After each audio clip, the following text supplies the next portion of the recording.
What's going on, guys? I'm back. My message today is that life's too short not to have a Hitler-looking mustache.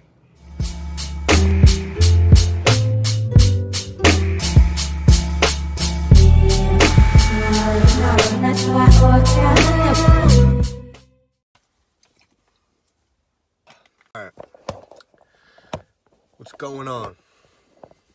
That's just like a rhetorical greeting because I know you can't obviously respond to that, but yeah, so last night I was about to go to sleep and I started just thinking about, so there's these two concepts, two topics that are talked about a lot in mainstream media, a lot of stuff that's covered in headlines, like two big, one of them is like a political issue kind of, even though it really shouldn't be. So that one is like climate change, like global warming, basically like the condition that our earth is in right now. There's a lot of, basically we don't treat the earth as good as we should in terms of like pollution, like greenhouse gas emissions, even though that's getting better.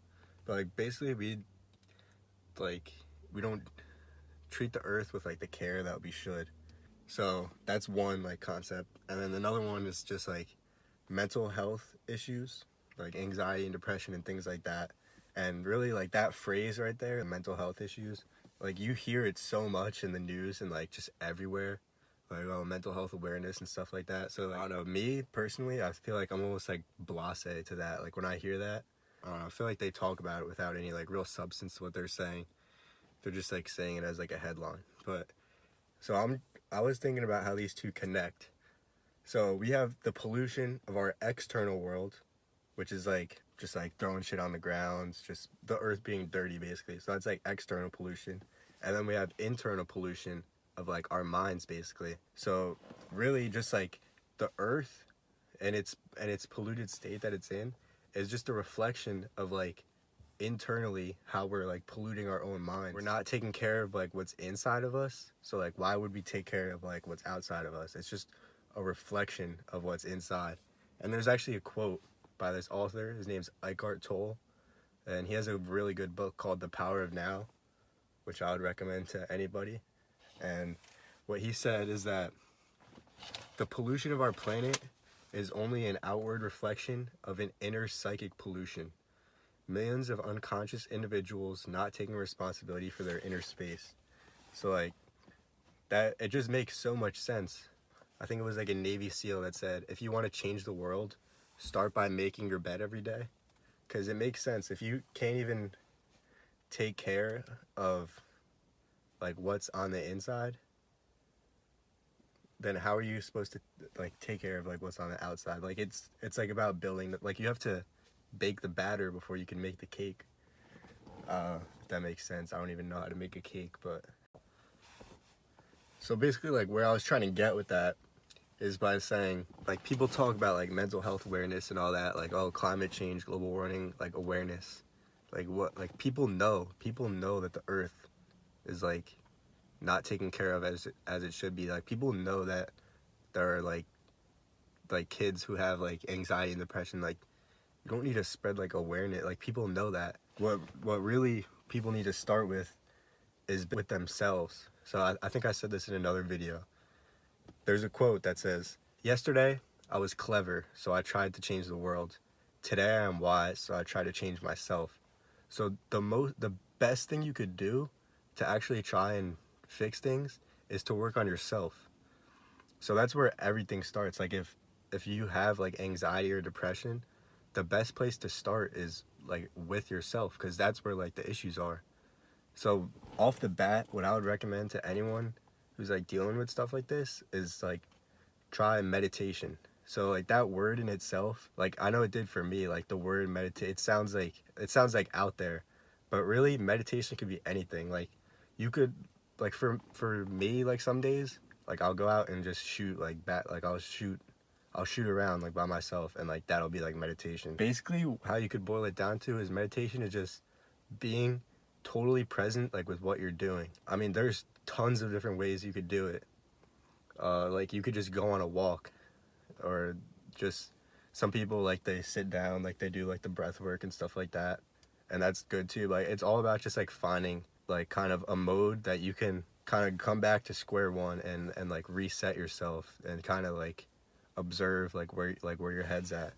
And that's like all really meditation is, like in a bigger sense of like the word, because it's easy to like hear a word like meditation and kind of be like intimidated by it almost. Yeah, like I said, like you could go around and shoot baskets, and that's like meditation. That's like my recommendation to anyone who's dealing with like issue, like any like mental health issues, like anyone ever. Like I would recommend that to them, because it's something that like it's not like cough medicine, like you're not gonna do it and then like be good.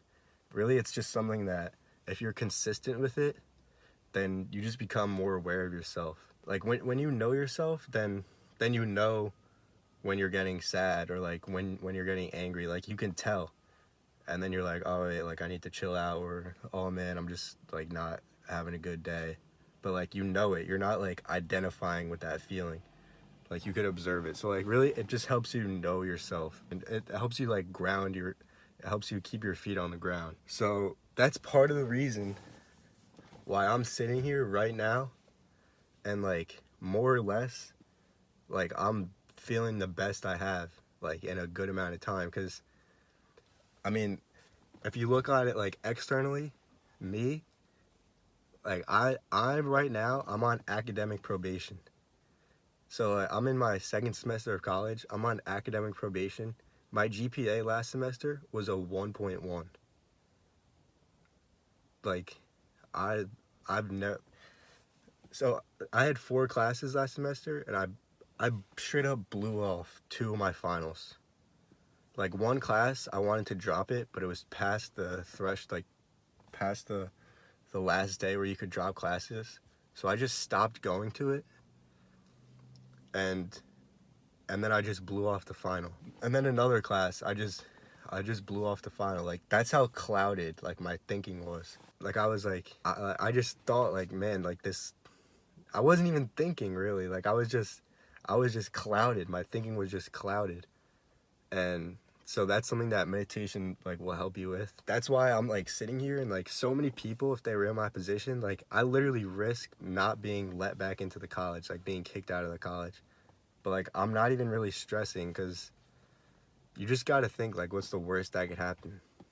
Like for me right now, it's that I get kicked out of college, which it's most likely not gonna happen. So what I'm trying to say is that regardless of like what your external situations are, meditation will keep your feet on the ground, and it'll just help you like find your peace basically. Because like I could be stressing, like if I looked at this in a different light, this could be like the worst stretch of my time right now, because I could be thinking, man, I'm so stressed about school, I have to get these grades. But really I'm not. I'm just kind of trying to go with the flow and see where that brings me, because I know like I'm confident that I'm like headed in the right direction basically. So meditation basically just helped me, like it helps my focus and helps me see the bigger picture sometimes and not get caught up in the little things. So like whatever situation you're in, I would just suggest to you, just like take 5 deep breaths. Like just take 5 deep breaths, like in and out. And just try and focus on all the things that you have that you could like be grateful for. And even if it's just like your current state of just like being healthy, which, you know, coronavirus going around, you know, it's a good thing to be thankful for. But all right, here's basically what I was trying to say. If you were immortal, eventually, after you've like lived out all your like wildest fantasies and everything, and you've like consumed all your pleasures and everything like that, and you're living forever, eventually you would get to the point where you would almost crave like that struggle, because that's just like the balance of it all. Because if you're living forever, eventually you would get tired of just like the ups, and you would want the downs too.